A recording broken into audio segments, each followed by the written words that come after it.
चलिए स्टूडेंट्स, आज के टॉपिक की शुरुआत करते हैं। तो स्टूडेंट्स, क्रॉप में आप लोगों के लिए बहुत ही शानदार टॉपिक स्टार्ट कर रहे हैं। तो आज का टॉपिक है स्टूडेंट्स हमारा वर्मी कंपोस्ट। वर्मी कंपोस्ट को क्या कहा जाता है? यदि आपको पता है तो आप मैसेज करिएगा। वर्मी कंपोस्ट पर हम चर्चा कर रहे हैं। तो ये जो वर्मी कंपोस्ट है, इसका मतलब क्या होता है बताइए।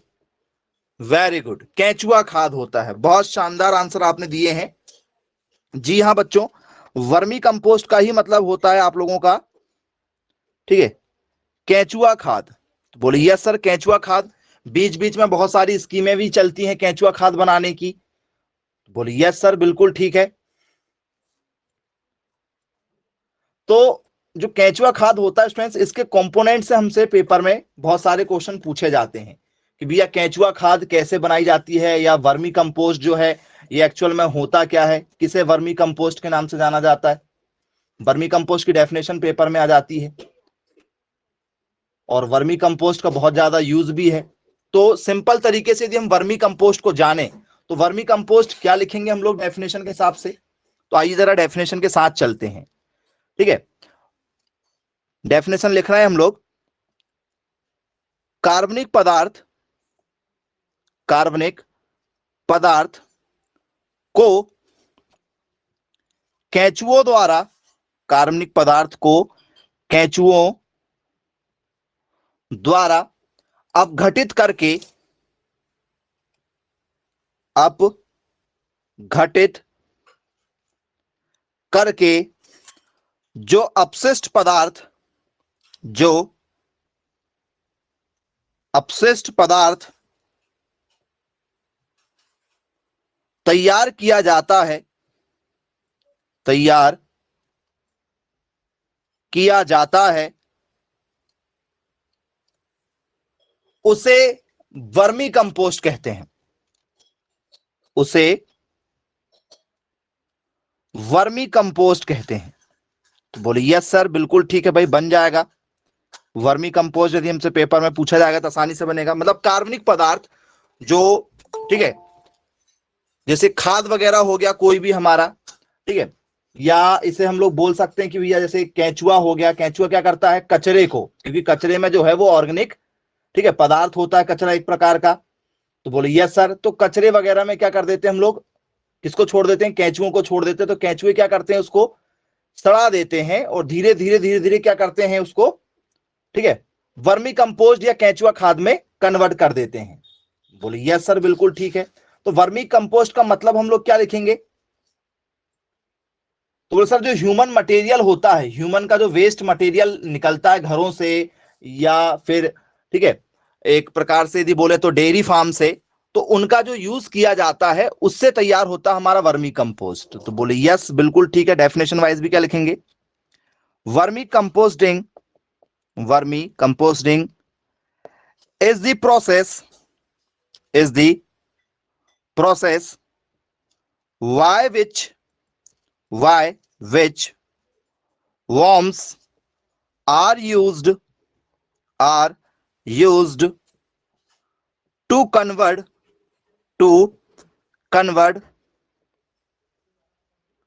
organic material, organic materials। Organic material मतलब क्या होता है? यूजुअली जो वेस्ट हो जाता है घरों से निकलने वाला। बोलिए sir, usually waste into a humus, into a humus like material, like material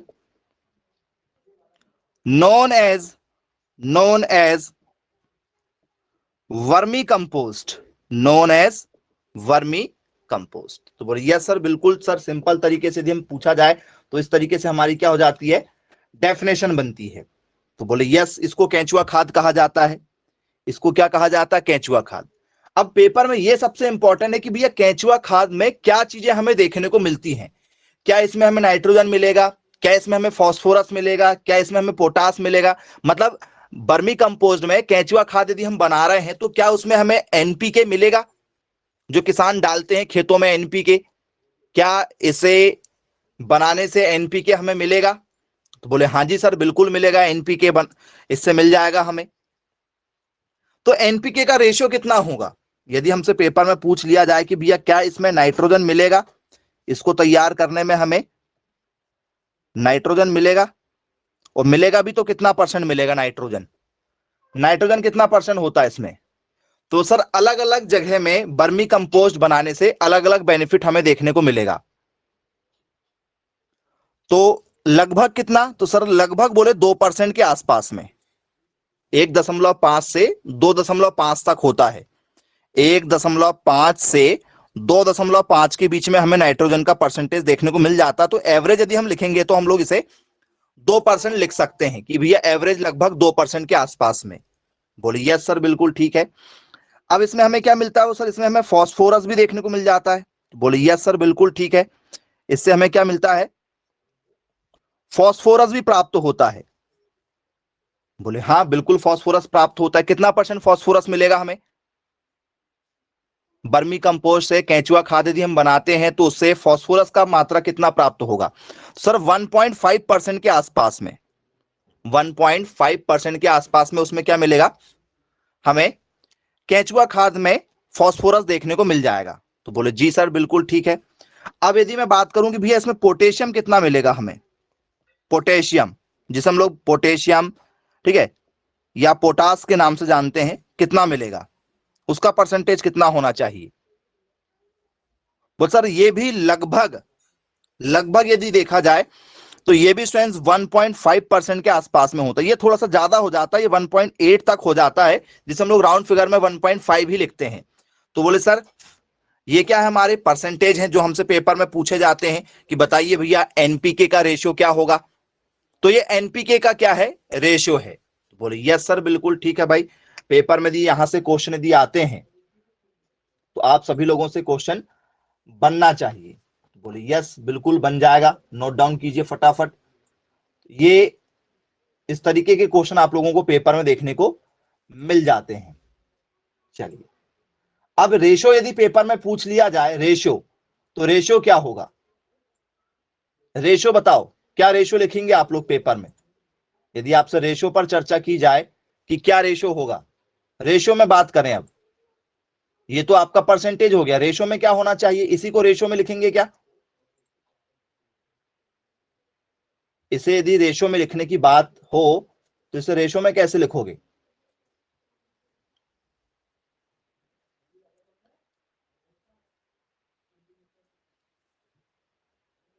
ratio में क्या होगा?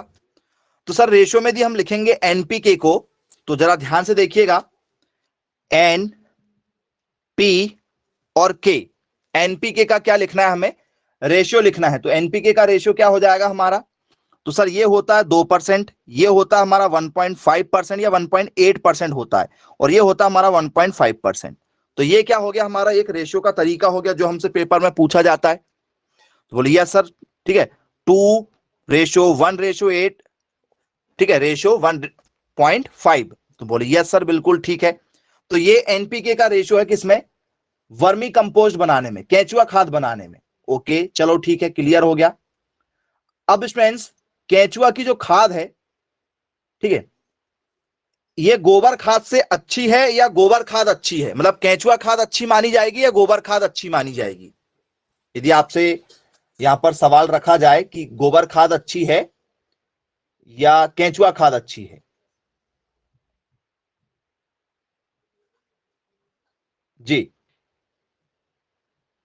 बताएं, क्या आपको लग रहा है केंचुआ खाद अच्छी है या गोबर खाद अच्छी? मैसेज करें फटाफट, किस आंसर के साथ जाना चाहेंगे आप?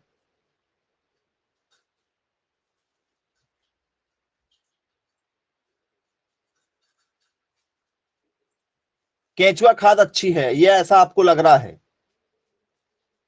जी ओके, और बहुत बढ़िया, केंचुआ खाद के साथ जा रहे हैं, करेक्ट आंसर है, वेरी गुड। तो केंचुआ खाद गोबर खाद से कितने गुना अच्छी है? ये भी पेपर में आ चुका है कि केंचुआ खाद जो है वो तो सबसे अच्छी है, कितने गुना अच्छी है? 1 गुना, 2 गुना, 3 गुना, 10 गुना, कितने गुना अच्छी है? पेपर में पूछा गया भाई, 2 गुना बोल रहे हैं आप लोग, गलत आंसर है, 2 गुना नहीं है।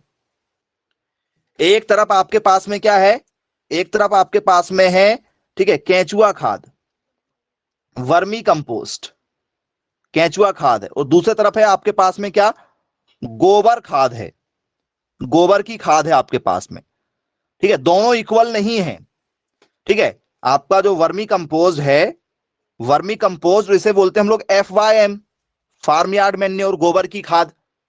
बोलिए यस सर, कौन कितने गुना अच्छा है?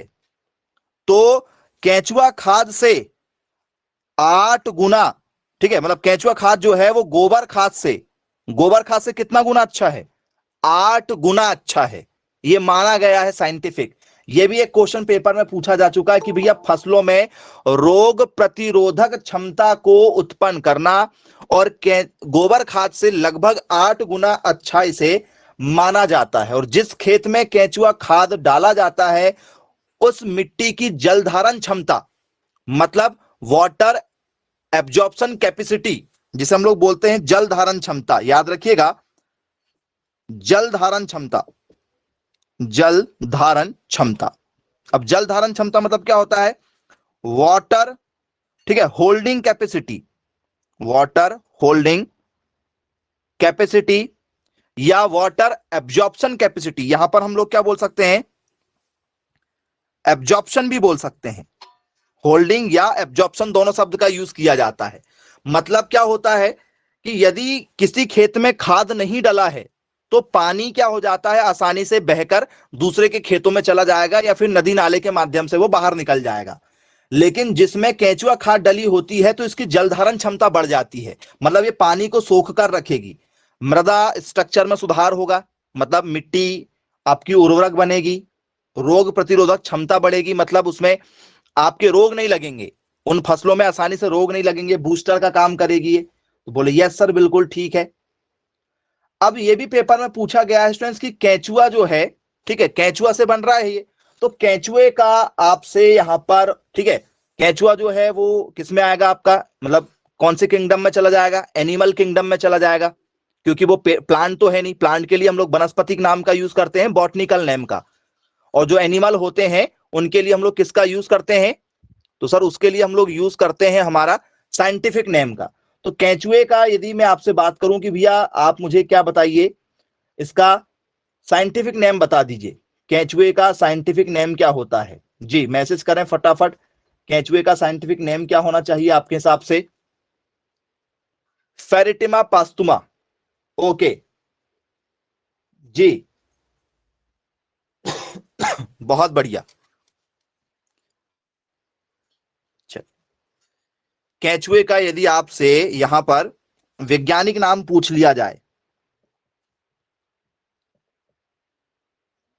वैज्ञानिक नाम जिसे हम लोग बोलते हैं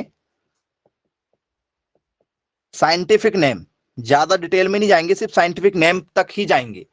साइंटिफिक नेम में क्या लिखा जाता है? केंचुए का वैज्ञानिक नाम लुब्रिसिना होता है। क्या होता है? लुब्रिसिना। पढ़ा है नाम, नहीं पढ़ा? लुब्रिसिना कई बार पेपर में आ चुका है, लुब्रिसिना नाम सुना होगा शायद, नहीं सुना?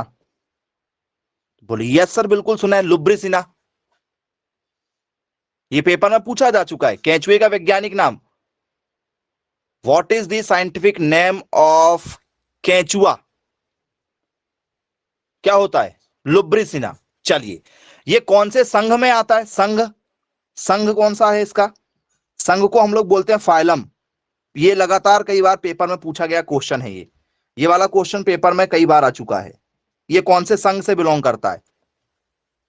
जैसे आपने सुना होगा भैया, संगठन होता है कोई ना कोई, जैसे आरएसएस एक संघ है, ठीक है, वैसे बजरंग दल हो गया, हिंदू युवा संघ हो गया, मुस्लिम संघ हो गया, क्रिश्चियन संघ, मतलब ऐसे संघ बनते हैं। तो वैसे ही एक जानवरों का संघ है, कौन से संघ से आता है? एनीलिडा से। बहुत शानदार, बहुत बढ़िया आंसर दिए। चलिए, एक बच्चे ने बहुत सही आंसर दिया है, एनीलिडा। ये लगातार पेपर में कई बार पूछा गया क्वेश्चन है। क्या है? एनेलिडा संघ का ये सदस्य माना जाता है। किस संघ का सदस्य है? एनिलिडा संघ का ये सदस्य माना जाता है। तो बोलिए यस सर, बिल्कुल ठीक है।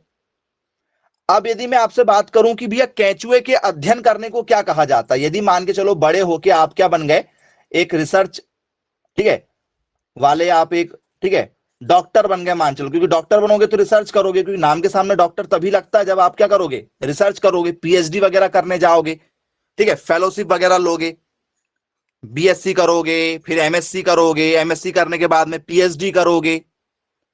तो जब आप पीएचडी करोगे या नेट क्वालिफाई करोगे तो किसी एक टॉपिक के ऊपर आपको रिसर्च करना पड़ेगा। तो रिसर्च करने के लिए आप डॉक्टर लिखोगे फिर अपने नाम के सामने। एक पढ़ने वाला डॉक्टर होता है और एक मरीजों का इलाज करने वाला डॉक्टर होता है। तो यदि आपको बोला गया कि भाई आप केंचुए के ऊपर अध्ययन करो, तो what is the study of earthworm, क्योंकि केंचुआ को अर्थवॉर्म कहा जाता है। केंचुए को केंचुआ भी कहते हैं और अर्थवॉर्म भी कहते हैं इंग्लिश में। तो बोलिए यस सर, पेपर में ये क्वेश्चन पूछा गया भाई, कई बार पेपर में बना है ये क्वेश्चन। कैसे क्वेश्चन आता है? What is the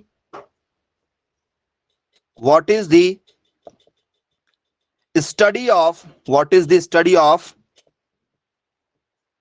earthworm. Earthworm, केंचुए के अध्ययन करने को,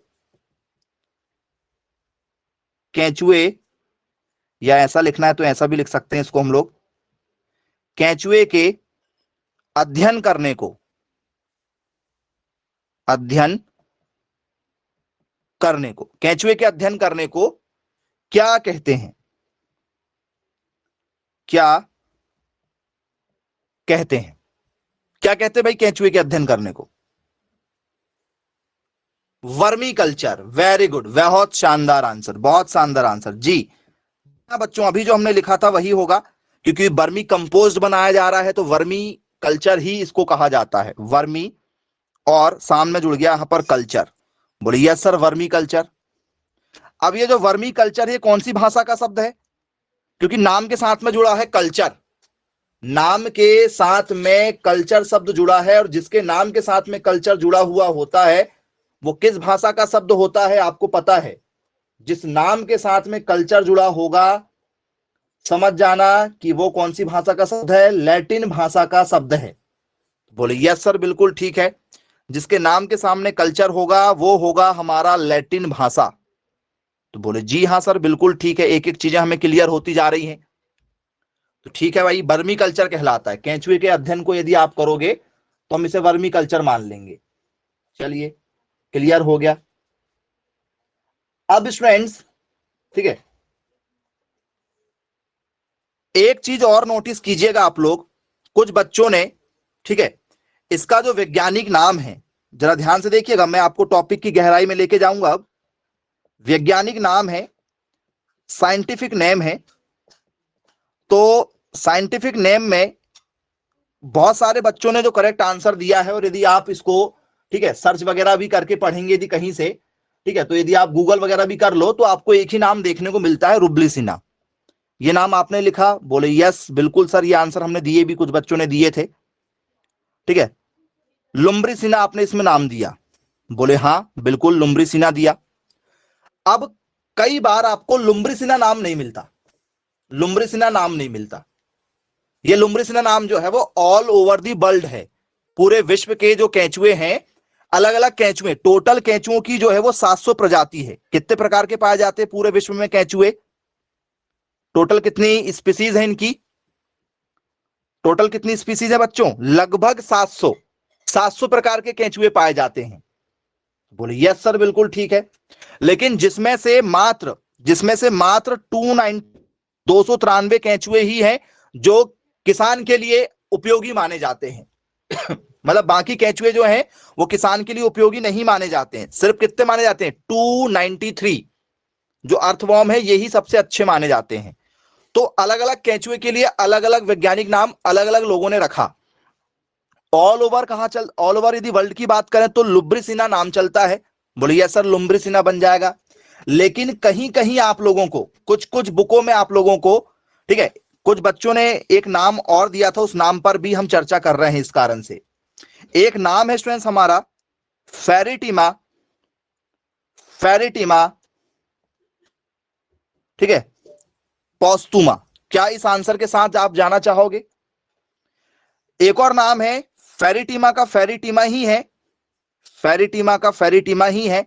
एक और नाम है इनलोगेटा, इनलोगेटा, ये भी एक नाम है। ये दो नाम हमें देखने को मिलते हैं। ये किसके नाम हैं? जो आप नाम बता रहे हैं, ये जो नाम आपने अभी देखा है, ये किसका नाम है बताइए। पेपर में यदि आपसे पूछ लिया जाए कि भैया जो फेरिटेमा पोस्टुमा आप बता रहे हो, ये किसका नाम है? केंचुए का। बहुत बढ़िया। फेरिटिमा पोस्टुमा जो है हमारा, ये केंचुए का ही क्या है, वैज्ञानिक नाम है। बस फर्क ये है कि जो दक्षिण एशिया वाला भाग होता है, इंडिया नहीं, इंडिया नहीं, दक्षिण एशिया, जैसे न्यू गिनी नाम सुना होगा आपने, न्यू गिनी, या फिर दक्षिण पूर्व एशिया वाला भाग हो गया हमारा, ठीक है। वैसे कंट्री में ये देखने को मिलता है, ये हमारे इंडिया में देखने को नहीं मिलता।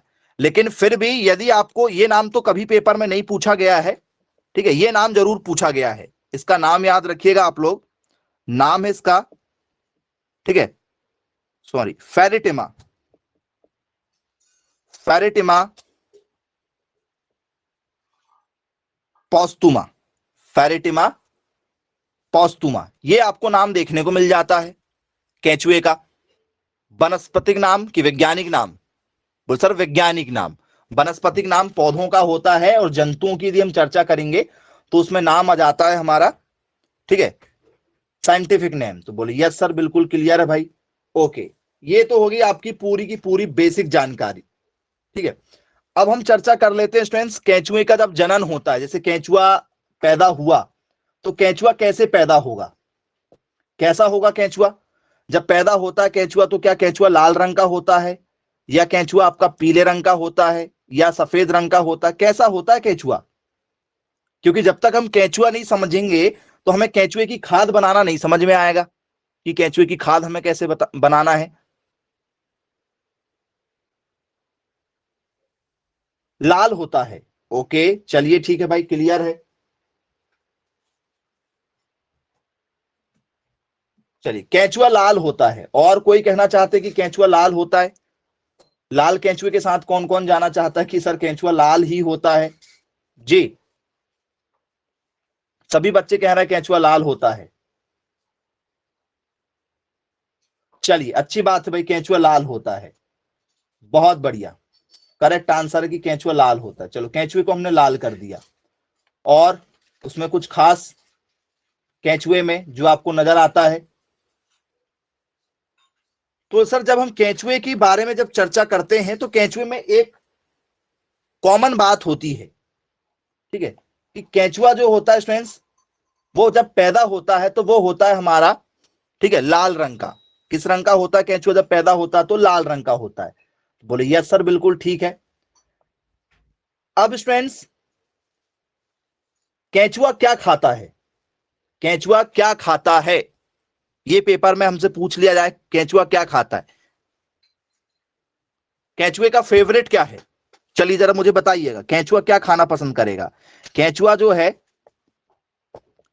वो कार्बनिक पदार्थ खाना पसंद करेगा, ऑर्गेनिक मैटर, ऑर्गेनिक मैटर जिसे हम लोग कहते हैं, या ऑर्गेनिक कंपाउंड कहेंगे। सेकंड में है सॉइल, मिट्टी, क्या केंचुआ मिट्टी खाना पसंद करता है? या both option A and B दोनों सही है बोले?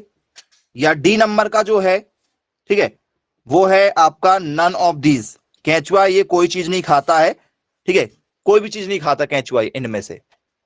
किस आंसर के साथ जाना चाहेंगे? सोच के दीजिएगा जवाब, जरूरी नहीं कि ऑप्शन नंबर सी हो जाए, ये सोचकर मत दीजिएगा।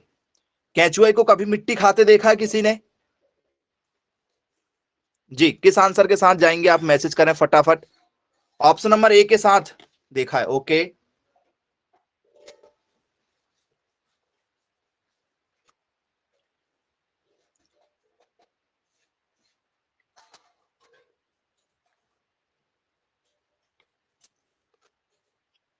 चलिए, बहुत अच्छी बात है स्टूडेंट्स। चलिए, तो स्टूडेंट्स केंचुआ जो है ना वो 90%, 90%, जी हाँ 90% क्या खाता है? कार्बनिक पदार्थों को खाता है, ऑर्गेनिक मैन्योर को खाता है, मतलब जो, ठीक है, उसको खाद मिल जाती है उसको खाता है, कार्बनिक पदार्थों को। बोले यस सर बिल्कुल ठीक है। और 10% किसको खाता है? 10% मिट्टी को खाता है। 10% क्या होता है? मिट्टी को खाता है। तो कई बार आपने देखा होगा केंचुआ जिस मिट्टी को खा के फिर, ठीक है, वापिस उसका जो, ठीक है, पोटी छोड़ता है, तो वो देखा होगा आप लोग ने, वो काफी मोटी और गोलाकार टाइप की मिट्टी हो जाती है। देखा क्या? केंचुए जब मिट्टी को छोड़ते हैं खाने के बाद में, तो मिट्टी काफी ज्यादा क्या हो जाती है? मोटी मोटी सी हो जाती है, ठीक है, उभरी हुई नजर आती है हमें। तो बोले यस सर बिल्कुल ठीक है। तो ये केंचुए की खास बातें हैं। चलिए, क्लियर है भाई? तो ये बेसिक जानकारी केंचुए की। जब केंचुए का स्पेशल टॉपिक हम चर्चा करेंगे बायोलॉजी में, तो वहां पर आपको काफी कुछ और पढ़ने के लिए मिल जाएगा। चलिए, केंचुआ जो है, यहां पर एक क्वेश्चन जरूर आपसे पेपर में पूछा जाता है कि भाई बताइए, केंचुए को पालने के लिए, यदि आपको केंचुआ पालन करना है, यदि आपको केंचुआ पालन करना है, ठीक है, तो आप केंचुए पालेंगे तो उस समय टेम्परेचर कितना होना चाहिए? मौसम का तापमान कितना होना चाहिए? जी, क्या टेम्परेचर होना चाहिए? आप एक, क्योंकि केंचुआ पालन एक बहुत बड़ा बिजनेस है, और यदि आप इस बिजनेस को बड़ा होके करना चाहें, केंचुआ पालन करके केंचुए को सप्लाई करें किसानों को, और या तो फिर केंचुआ पालन करके उसकी खाद को बेचें, तो मार्केट में बहुत बेनिफिट है। तो क्या होगा फिर उससे? कैसे पालोगे? टेम्परेचर मेंटेन करोगे? बोले हाँ जी सर बिल्कुल मेंटेन करेंगे। तो एक आदर्श केंचुआ पालन करने के लिए क्या टेम्परेचर होना चाहिए? Which temperature is required for a vermi culture या वर्मी कंपोस्ट? केंचुआ खाद यदि आप बना रहे हो तो टेम्परेचर कितना होना चाहिए कि केंचुए की भी ग्रोथ हो, केंचुए का भी प्रजनन हो, केंचुए की संख्या बढ़े? क्या टेम्परेचर होना चाहिए? तापमान क्या होना चाहिए? जी,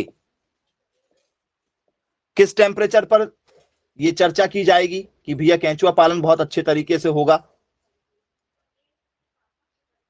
जी, मैसेज करें फटाफट। 25 डिग्री सेल्सियस से बच्चों 30 डिग्री सेल्सियस तक, 25 से 30 डिग्री सेल्सियस के बीच में केंचुआ पालन और केंचुए की वृद्धि बहुत ज्यादा मात्रा में होती है। मतलब इस टेम्परेचर पर यदि आप केंचुआ पालन करोगे तो केंचुआ की वृद्धि ज्यादा होगी। जैसे गर्मी में करोगे तो 40 डिग्री टेम्परेचर पर करोगे तो केंचुआ, आपने कभी किसानों को देखा होगा तो उसके ऊपर हरे भरते हैं, और मैक्सिमम केंचुआ पालन पेड़ों के नीचे किया जाता है। एम आई राइट? देखा है सभी लोगों ने? केंचुआ पालन कभी खुले जगह में किसान नहीं करते हैं, पेड़ों के नीचे करते, क्योंकि पेड़ों की छांव बनी रहे। तो बोले यस सर ये भी एक करेक्ट बात है। चलिए, अब आपको केंचुआ खाद तैयार करने के लिए, ठीक है, क्या करना है? एक गड्ढा तैयार करना है। कैसे केंचुआ पालन करोगे आप लोग, ये भी आपसे पेपर में पूछा जाता है। तापमान तो मैंने आपको बता ही दिया हूं। अब केंचुआ पालन आपको करना है, तो कैसे करोगे केंचुआ पालन? जी, तो सर केंचुए के लिए बेड छायादार स्थान पर बनाते हैं। केंचुआ पालन करने के लिए क्या करेंगे हम लोग? बेड को छायादार स्थान पर बनाएंगे। बोले यस सर, बना दिए भाई। मतलब जहां भी बनाएंगे, जैसे मान चलो ये पेड़ है, तो ठीक है, इस पेड़ के नीचे, इस पेड़ के नीचे ही क्या करेंगे हम लोग? केंचुआ पालन करेंगे। बोले यस सर, इस पेड़ के नीचे केंचुआ पालन करेंगे, किसी भी छांव वाले स्थान पर। अब इसकी गहराई कितनी रखना चाहिए? एक केंचुआ पालन यदि करना है तो इसकी गहराई कितनी होगी? जी, गहराई, इसकी डेप्थ हमसे पेपर में पूछा जाता है कि किसी भी केंचुआ पालन करने के लिए जो टैंक बनाया जाता है, आपने देखा होगा ईंटों का एक टैंक बनाया जाता है। तो बोले यस सर, तो उसकी गहराई कितनी होना चाहिए? ज्यादा गहरा होगा तो भी दिक्कत, और कम गहरा होगा तो भी दिक्कत। लगभग कितना होना चाहिए? जी,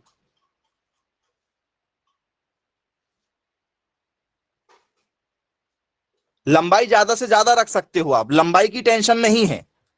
ठीक है, लंबाई गुणित चौड़ाई गुणित ऊंचाई तीनों पेपर में पूछी जा चुकी हैं ऑलरेडी। चलिए, लंबाई ज्यादा से ज्यादा रख सकते हैं क्योंकि केचुआ टैंक लंबा होता है। केचुए क्या होते हैं? चलते फिरते भी है ना। तो पेपर में लंबाई गुणित चौड़ाई गुणित गहराई, डेप्थ, ये पेपर में पूछा जाता है कि लंबाई कितनी होगी, चौड़ाई कितनी होगी एक टैंक, केचुआ टैंक बनाने के लिए, और उसकी गहराई कितनी होगी। इन पर बेस्ड हमसे क्वेश्चन पेपर में पूछे जाते हैं कि भैया लंबाई देख लो, गहराई देख लो, और उसकी चौड़ाई देख लो। तो बोले यस सर, बिल्कुल ठीक है भाई। तो आप मुझे ये बताइए फ्रेंड्स कि उसकी लंबाई कितनी रखेंगे हम लोग। लंबाई बता दो, सबसे पहले लंबाई आई है, लंबाई। तो यहां पर लंबाई जो दी गई है स्टूडेंट्स, वो लगभग लगभग 40 फीट, 40 फीट। चौड़ाई कितनी रखना चाहिए? चौड़ाई कितनी रखेंगे लगभग लगभग केंचुआ खाद के टैंक बनाने के लिए? तो सर जो चौड़ाई है वो लगभग लगभग होना चाहिए 4 फीट, 4 फीट होना चाहिए। बोले यस सर, बिल्कुल ठीक है। और गहराई कितनी होना चाहिए? गहराई, तो सर गहराई भी लगभग लगभग जो है वो 3 फीट के आसपास में होना चाहिए। ये तो हमारा फीट में हो गया भैया। किस में हो गया? फीट में हो गया। अब पेपर में यदि आपको फीट में नहीं पूछा गया, आपको पूछ लिया गया कि भैया 1 फीट बराबर कितने centimetre, 1 feet equal to how many centimetre, 1 feet में कितने सेंटीमीटर आते हैं बताओ, मैसेज करो। पेपर में भी ये सब पूछे जा चुके हैं क्वेश्चन, छोटे छोटे क्वेश्चन है। 1 फीट इन सेंटीमीटर कितना होगा? 1 फीट में कितने सेंटीमीटर होते हैं? जी,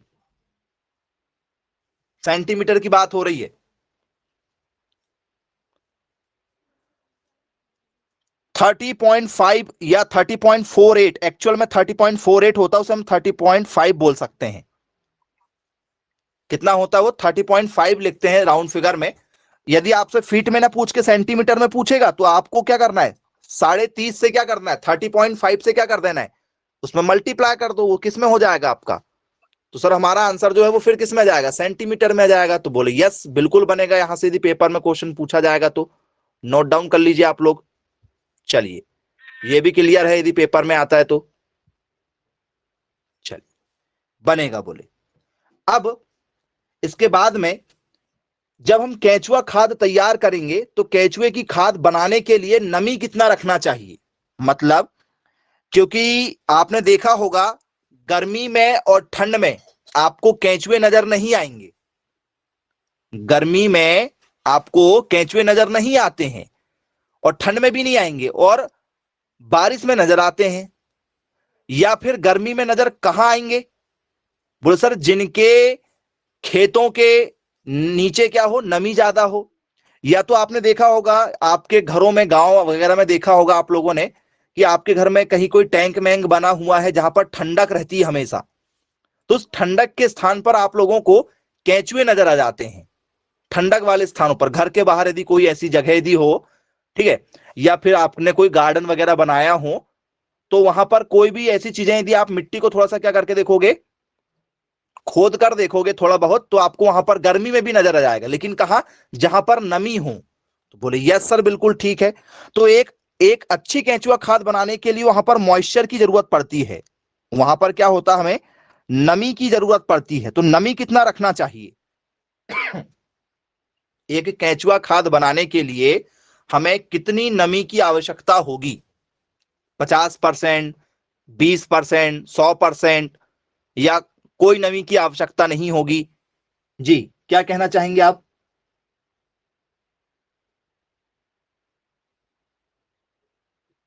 जी बताइए। जी,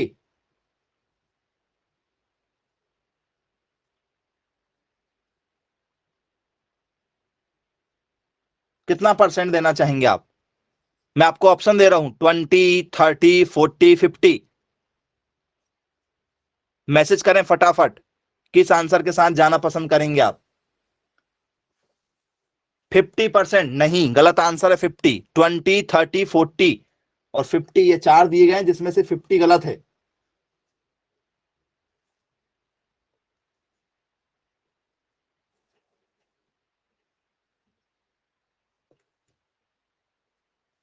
फोर्टी परसेंट गलत आंसर स्टूडेंट, लगभग 30%, लगभग 30% के आसपास में। तो बोले यस सर बिल्कुल ठीक है, पेपर में यदि पूछा जाएगा तो हमसे बन जाएगा। अब पेपर का सबसे बढ़िया क्वेश्चन शुरुआत करते हैं। ये तो हमने बना लिए भी है, केंचुआ खाद का टैंक भी बना लिए, और केंचुआ खाद में हमने कार्बनिक मैटर रखा था, थोड़ी सी उसमें नमी बना के रखेंगे जिसमें केंचुआ अच्छे से पनप सके, और लाके केंचुआ छोड़ देंगे। नर्सरी से केंचुआ लाके क्या कर देंगे, इसमें छोड़ देंगे 30% नमी बना के, क्योंकि नमी में ही केंचुआ रहते हैं। अब पेपर में यह पूछा गया है कि केंचुआ, ठीक है, केंचुआ किस हार्मोन का स्त्रावन करता है, स्त्रावन करता है? Which hormone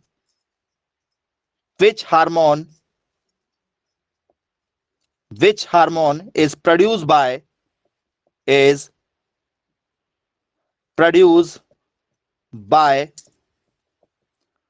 earthworm? केंचुआ किस हार्मोन को प्रोड्यूस करता है जो पौधों की वृद्धि के लिए बहुत आवश्यक है? मतलब जो पौधों को जो बेनिफिट मिलता है केंचुआ खाद से, 8% गोबर खाद का, ठीक है, का लगभग कितना गुना, 8 गुना केंचुआ खाद से बेनिफिट मिलता है। तो किस हार्मोन के कारण से मिलता है? कौन सा हार्मोन स्रावित करता है जो पौधों की वृद्धि के लिए बहुत अच्छा है,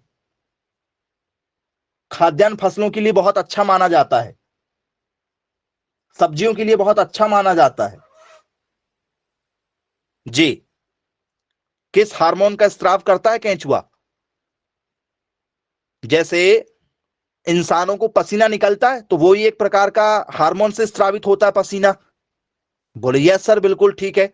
हम लोगों को क्या होता है, किसी के प्रति एक दया की भावना आ जाती है, किसी गरीब आदमी को यदि हम देख लेते हैं तो एक हमारे अंदर दया की भावना आ जाती है, या किसी को देख के हमें ईर्ष्या की भावना आ जाती है, घृणा होने लगती है कुछ लोगों को देखकर, या कुछ लोगों को देखकर हमारे अंदर प्यार वाली फीलिंग आ जाती है। तो ये जो फीलिंग है ये एक हार्मोन के कारण से होता है, जो हमारे मस्तिष्क से क्या होता है, हमारे माइंड से क्या होता है, रिलीज होता है, तो हमें फिर वैसी फीलिंग आती है। जैसे मान चलो हम कहीं ऐसे माहौल में है जहां पर खुशी का माहौल है, तो यदि खुशी का माहौल यदि है तो हमें हैप्पीनेस वाली फीलिंग क्या होती है, रिलीज होती है, हार्मोन रिलीज होता है। तो केंचुआ भी एक हार्मोन को प्रोड्यूस करता है, और वो जो हार्मोन रिलीज होता है उस हार्मोन के कारण पौधों को बहुत ज्यादा बेनिफिट होता है यदि हम ये खाद को खेतों में डालते हैं तो उस हार्मोन का नाम पेपर में पूछा गया है कई बार। जी, केंचुआ किस हार्मोन का स्त्रावन करता है? नहीं मालूम? चलिए बहुत अच्छी बात है स्टूडेंट्स, तो नाम सुना होगा आप लोगों ने, ऑक्सिन। ऑक्सिन नाम का हार्मोन है जो प्लांट के लिए बहुत ज्यादा क्या होता है, उपयोगी माना जाता है। तो बोले यस सर बिल्कुल ठीक है भाई, पेपर में यदि पूछा जाएगा तो आसानी से बनेगा। नाम जरूर याद रखिएगा, नाम है उसका ऑक्सिन। नाम क्या है उसका? ऑक्सिन हार्मोन है। इस हार्मोन का स्त्राव करता है केंचुआ, ऑक्सिन का। और ऑक्सिन के काम क्या है, पेपर में कई बार पूछा गया कि भैया बताइए ऑक्सिन के काम क्या है, ठीक है। तो ऑक्सिन क्या करता होगा पेड़ पौधों के लिए? तो सर कोशिका विभाजन करना, बोले यस बिल्कुल ठीक है। पौधों की वृद्धि करना, और जड़ की क्या करना, वृद्धि करना। जड़ की यदि वृद्धि करेगा तो आपको पता है जड़ जितनी ज्यादा गहराई में जाएगी पौधा उतना ही ज्यादा क्या होता है, स्ट्रांग हो जाता है। बोले यस सर बिल्कुल ठीक है। तो ये पादप हार्मोन में से एक हार्मोन जो है वो हमारा क्या है, ऑक्सिन है। ऑक्सिन नाम का एक हार्मोन, दो हार्मोन होते हैं बेसिकली, आपने नाम सुना होगा, बायोलॉजी जब हम पढ़ेंगे तब वो चर्चा करेंगे। बेसिकली दो होते हैं, हालांकि है तीन।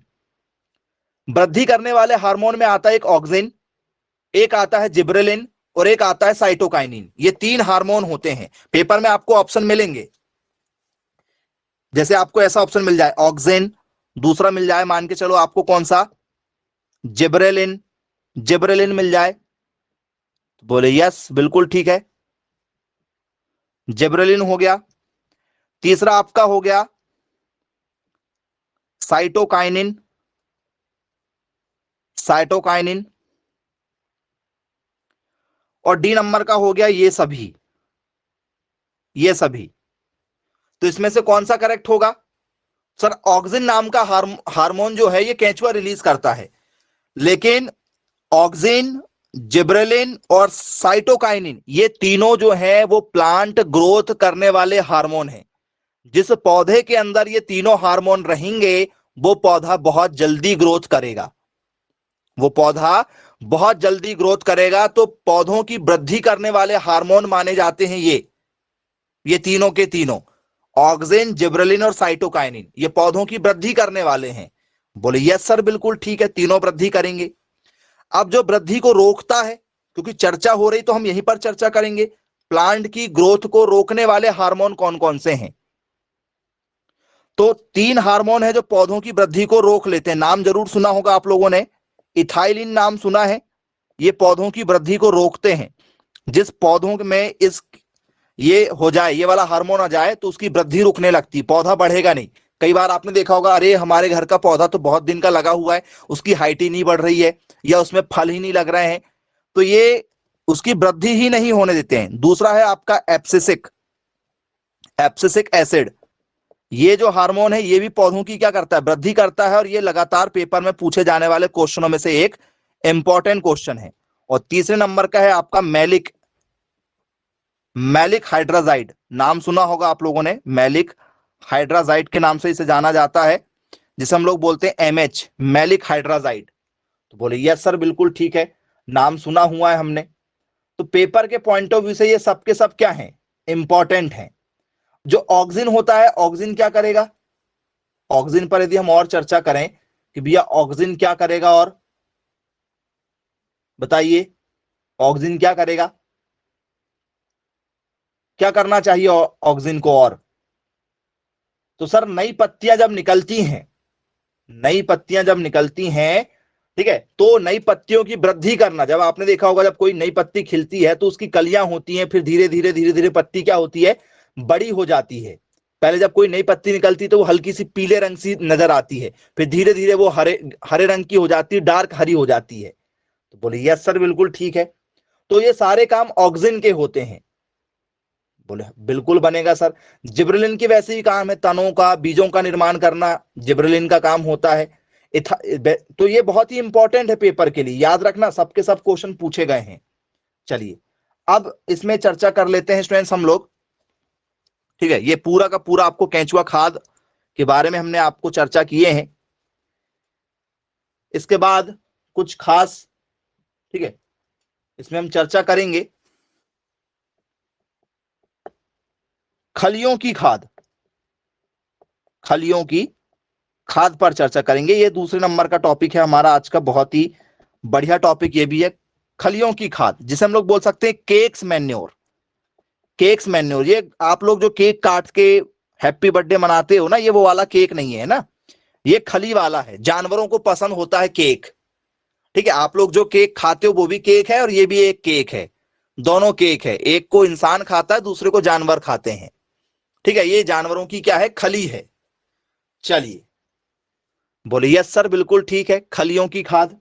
अब ये खलियों की खाद कैसे बनती होगी, यदि किसी को पता है तो वो थोड़ी सी हिंट कर सकता है, मैसेज करें, कमेंट्स करें फटाफट, क्या हो सकता है खलियों की खाद।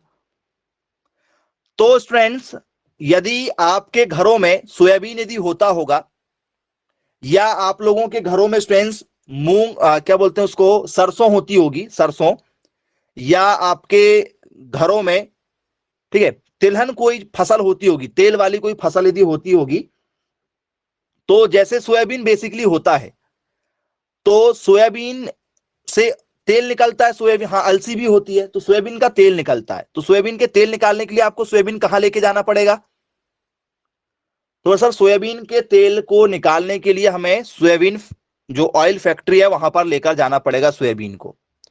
तो क्या करेंगे, हाँ मूंगफली भी होती है, ठीक है, इनसे तेल निकलता, तेल की बात हो रही भैया, मूंगफली का तेल हो गया, या ठीक है हमारा सोयाबीन का तेल हो गया, अलसी का तेल हो गया, सरसों का तेल हो गया। तो आप इनके कहां लेके जाओगे, जहां इनका तेल निकलता होगा। तो बोले यस सर तेल वाली कंपनी में जाएंगे। और हम इनको क्या करेंगे, बेच देंगे। तो जब हम इनको बेचेंगे, हाँ, कपास में एक बिनौला भी होता है, कपास की जो गुठली होती है उसको हम लोग बिनौला कहते हैं, जो काली काली गुठली निकलती है कपास की भी। जो भी आप तेल समझ रहे हो, उन सबको लेकर हमें कहां जाना है, हम किसी, ठीक है, कंपनी में चले गए जहां तेल निकलता है। तो क्या करते हैं वो लोग, तो सर वो क्या करते हैं, जैसे मान चलो आपके ये क्या हो गए, ये सोयाबीन हो गए हैं, ये आपके क्या हो गए हैं, सोयाबीन हो गए हैं, इनमें सब में तेल भरा हुआ है। तो जब इनको कंपनी में क्या करेंगे, ठीक है, जब इन्हें क्या करेंगे, कंपनी में इनसे तेल निकालेंगे, तो इनसे सबसे क्या निकल जाएगा, तेल निकल जाएगा। तो तेल निकलने के बाद में क्या बचेगा स्टूडेंट्स, तो सर तेल निकलने के बाद में इनका जो चीपा है, जैसे आपने देखा होगा क्या होता है, जैसे गन्ने के रस को निकालने के बाद में गन्ने का क्या बचता है, चीपा बचता है, उसको चीपा बोलते हैं हम लोग, ठीक है, या और दूसरी लैंग्वेज में उससे हम लोग क्या बोल सकते हैं, वेस्ट बोल सकते हैं। तो बोले यस सर बिल्कुल ठीक है। तो जिसमें मतलब रस ना हो, क्योंकि जो आपका तेल है वो तेल तो निकल गया, ये तेल तो इधर बन गया भैया, पूरा तेल इधर निकाल लिया हमने, एक टैंक में पूरा तेल निकाल लिए, ये ऑयल निकाल के बैठे, लेकिन उसका जो छिलका वाला भाग बच गया है, जिसे हम लोग चीपा, वेस्ट, छिलका जो भी आप कहना चाहो, वो बच गया है। तो जो वेस्ट बचा हुआ है स्टूडेंट्स, इस वेस्ट से कुछ चॉकलेट बनती है, ठीक है, इस वेस्ट से क्या होती है, कुछ चॉकलेट बनती है। इसी वेस्ट से कुछ क्या बनती है, खली बनती है, जिसे हम लोग केक कहते हैं। जो वेस्ट बचा हुआ है, जो अपशिष्ट बचा हुआ है आप लोगों का, इसी से खली का निर्माण होता है, इसी से कुछ चॉकलेट वगैरह भी बनती है, ठीक है, कुछ चॉकलेट बनाने वाली कंपनियां भी इसका यूज करती हैं, या तो फिर वो, ठीक है, गेहूं, सॉरी, हमारा मूंगफली का यूज करें, या फिर वो लोग अलसी का यूज करें या सरसों का, तो इनसे कुछ प्रकार की, ठीक है, चॉकलेट वगैरह में भी फ्लेवर के लिए, फ्लेवर लाने के लिए इनका यूज करती हैं, कि इसका टेस्ट थोड़ा सा बढ़ जाए। तो याद रखिएगा, तो ये क्या है, खली जो है वो इसी से बनाई जाती है। तो बोले यस सर बिल्कुल ठीक है। तिलहनी फसलों के बीजों से तेल निकालने के बाद में जो अपशिष्ट बच जाता है उसे खली कहते हैं, और खली को पीस कर क्या कर देते हैं, खाद के रूप में भी उपयोग किया जाता है। मतलब हमें क्या करना है, खली नहीं बनाना है, हमें जानवरों की खली नहीं बनाना है। ये जो बचा हुआ है ना, इसको और बारीक पीसो, इसको बारीक पीस के बहुत बारीक कर लेंगे, और अब इसको क्या करेंगे, खेतों में छिड़क देंगे। इसको क्या करेंगे, खेतों में छिड़क देंगे, क्योंकि इसमें बहुत ज्यादा मात्रा में क्या देखने को मिलता है, नाइट्रोजन की मात्रा ज्यादा देखने को इसमें हमें मिल जाती है। तो बोले यस सर बिल्कुल ठीक है। आई होप आपको खली जो है वो क्लियर हो गया होगा, क्योंकि एक छोटा सा टॉपिक है, ज्यादा बड़ा टॉपिक है नहीं है, ठीक है, सिर्फ 2-3 ही लाइन का था। तो क्या लिखेंगे इसमें हम लोग, तिलहनी फसलों, तिलहनी फसलों के, ठीक है, तिलहनी फसलों के बीजों से तेल निकालने के बाद, तेल निकालने के बाद जो अपशिष्ट पदार्थ, जो अपशिष्ट पदार्थ बचता है, जो अपशिष्ट पदार्थ बचता है, उसे उसे चूर्ण की तरह पीसकर, चूर्ण की तरह पीसकर खाद बनाते हैं, खाद बनाते हैं, जिसे खली खाद कहते हैं, जिसे खली खाद कहते हैं। बोले यस सर, ये सिंपल डेफिनेशन हो जाएगी हमारी, यदि पेपर में यदि हमसे पूछ लिया जाए कि भैया बताइए, ठीक है, केक मैन्योर क्या होता है, केक मैन्योर कैसे बनता है, तो आपको आई होप क्लियर हो गया होगा। नहीं तो कुछ लोगों को यही लगता है कि जो केक मैन्योर है, ठीक है, ये और कोई चीज है। तो बोले यस बिल्कुल सर ठीक है। आई होप अब क्लियर हो जाएगा, हम पेपर में भी पूछा जाएगा तो। चलिए, कौन सी क्रॉप से आया है स्टूडेंट्स, ये किससे आया है सर, ये आया है हमारा, ठीक है, तिलहनी फसलों से आया हुआ है। बोले जी बिल्कुल सर ठीक है भैया। यदि हमसे, ठीक है, केक्स मैन्योर यदि पूछ लिया जाए तो आसानी से हम लोग क्या कर सकते हैं, बता सकते हैं। बोले यस बिल्कुल ठीक है। तो क्या डेफिनेशन होना चाहिए भाई केक्स मैन्योर की, यदि हमसे पेपर में क्या पूछ लिया जाए, सिंपल सी एक इंग्लिश डेफिनेशन पूछ लिया जाए, तो क्या लिखेंगे, खली खाद कैसे तैयार की जाती है? तो आइए लिखते हैं। तो ऑयल सीड क्रॉप्स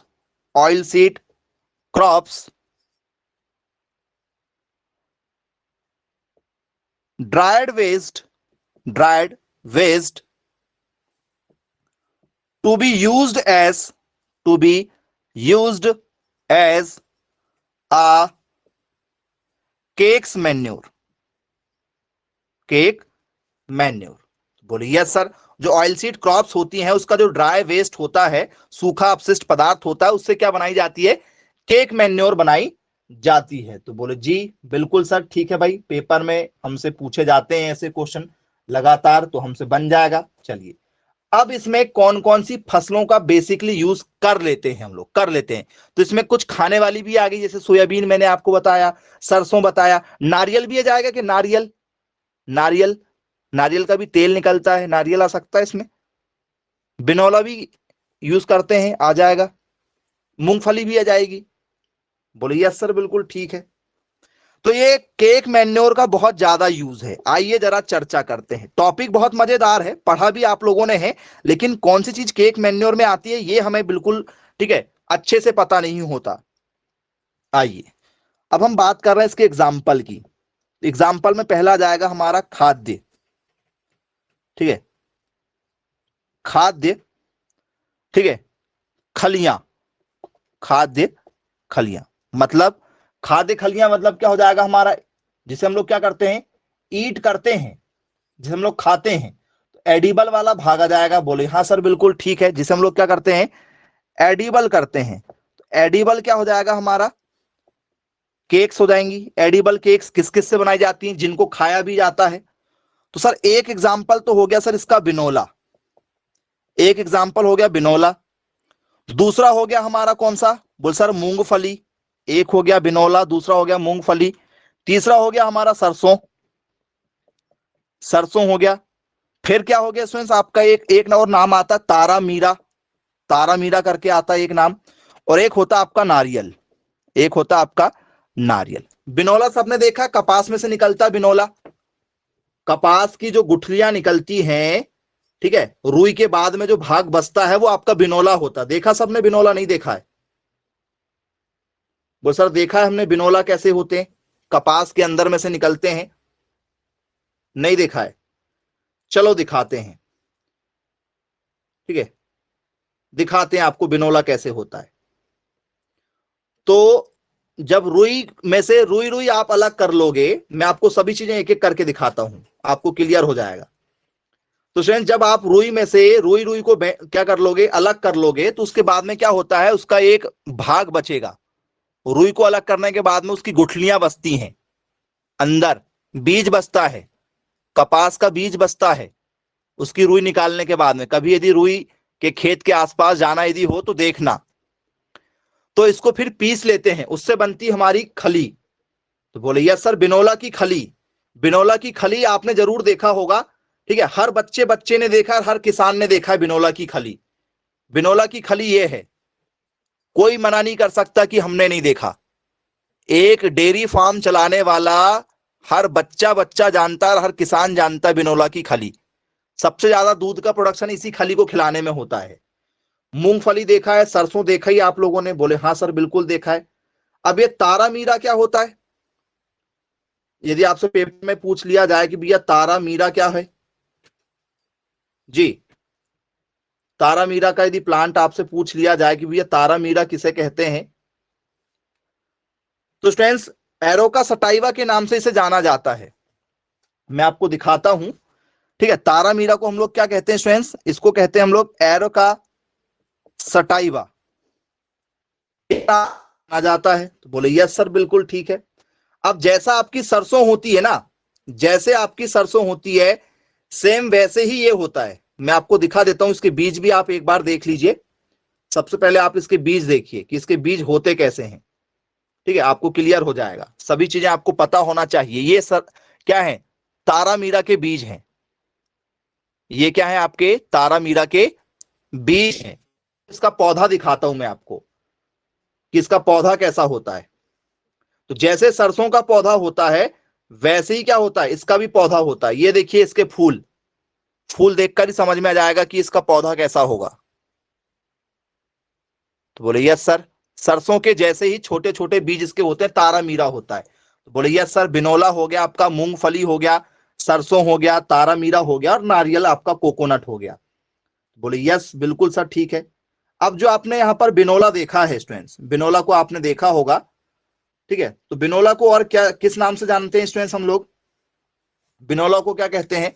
तो स्टूडेंट्स देखो, इसको तारा मीरा को एरुका सटाइवा कहते हैं, बिनोला को हम लोग क्या कहते हैं, बिनोला ही कहते हैं। मूंगफली को हम लोग क्या बोलते हैं, ग्राउंड नट कहते हैं। सरसों को क्या कह देते हैं हम लोग, मस्टर्ड कहते हैं। और नारियल को क्या कहते हैं हम लोग, ठीक है, कोकोनट के नाम से जानते हैं। तो बोले यस सर बिल्कुल ठीक है। तो ये सभी के सभी टॉपिक हमारे लिए बहुत ही ज्यादा क्या है, इंपॉर्टेंट होते हैं। तो आई होप सभी लोगों से पेपर में क्वेश्चन बनना चाहिए, गड़बड़ कोई नहीं करेगा। तो ये सबके सब क्या है, आपके खाद्य वाले हैं, जिसको खाया जाता है। बोले यस सर, मतलब ये खाने वाली चीजों में आ जाता है, कोई ना कोई इसको खाता है। बोले यस सर बिल्कुल ठीक है। अब दूसरा हमारा आ जाता है अखाद्य। अखाद्य, अखाद्य खलियां। अखाद्य खलियां, अखाद्य खलियां का मतलब क्या होता है, non edible, non edible cakes. ऐसा केक्स जिसको मतलब ऐसी चीज जिसको खाते नहीं है। तो गवर्नमेंट बहुत ज्यादा हमें क्या कर रही है, इस खाद के प्रति अग्रसर करवा रही है कि भैया ये वाला खाद का उपयोग करो। किसका? तो आपने देखा होगा जो यूरिया आ रहा है वो भी आ रहा है नीम कोटेड, नीम कोटेड लिखा रहता है, देखा है आपने? तो अरंडी से बनने वाला खाद भी यूज किया जा रहा है। अरंडी हो गया, एक महुआ, महुआ का भी खाद तैयार होता है, नीम का भी एक खाद तैयार होता है, और एक होता है करंज। इनके भी क्या हो रहे हैं, खाद तैयार किए जा रहे हैं। हालांकि ठीक है, इनका ज्यादा चलन हमारे यहां नहीं है, इनका चलन हमारे यहां नहीं है। नीम का तो थोड़ा बहुत है, अरंडी का नहीं है, महुआ का नहीं है, और करंज का नहीं है। सिर्फ किसका है, नीम बस का है। किसका है, सिर्फ और सिर्फ नीम का है। तो याद रखिएगा, यदि आपसे पेपर में पूछ लिया जाए तो भैया एक ही है, हमारे यहां नीम का थोड़ा बहुत चलन है। तो ये अखाद्य में आती हैं कि जिनका भी यूज कर लेते हैं, अरंडी का भी यूज कर लेते हैं, समय आने पर महुआ का भी बनाया जाता है और करंज का भी बनाया जाता है। अरंडी तो देखा ही है आप लोगों ने, कोई ऐसा है नहीं जिसने अरंडी ना देखा हो। करंज नहीं देखा होगा आप लोगों ने, देखा है करंज? करंज देखा है, करंज नहीं देखा? चलिए आपको करंज दिखाते हैं कि करंज कैसा होता है, ठीक है। करंज आपको दिखाते हैं, आपको थोड़ा सा समझ में आ जाएगा कि करंज जो है वो उसके फूल कैसे होते हैं, क्योंकि फूल से मैक्सिमम चीजें क्लियर होती हैं। ये आपके करंज के फूल हैं और इनके बीजों से बनाया जाता है। देखो बहुत सारे मात्रा में इनके बीज लगे हुए मिलेंगे आपको। तो ये करंज है आपका, इन करंज से बनाया जाता है। अरंडी भी नहीं देखें, चलिए बहुत अच्छी बात है भैया, अरंडी नहीं देखा आप लोगों ने। चलिए अरंडी दिखा देते हैं आप लोगों को, ठीक है। तो कभी भी यदि आपका कहीं जाना यदि हो तो सड़क के, ठीक है, आज पास में आप जरूर देखिएगा, सड़क के आसपास में आपको अरंडी देखने को मिल जाएगी, ठीक है। अरंडी का पौधा आप लोगों को सड़क के आजू बाजू में देखने को मिल जाएगा, जिसमें कुछ इस तरीके से क्या होते हैं, बीज लगे होते हैं अरंडी के, देखा होगा आप लोगों ने। चलिए क्लियर है।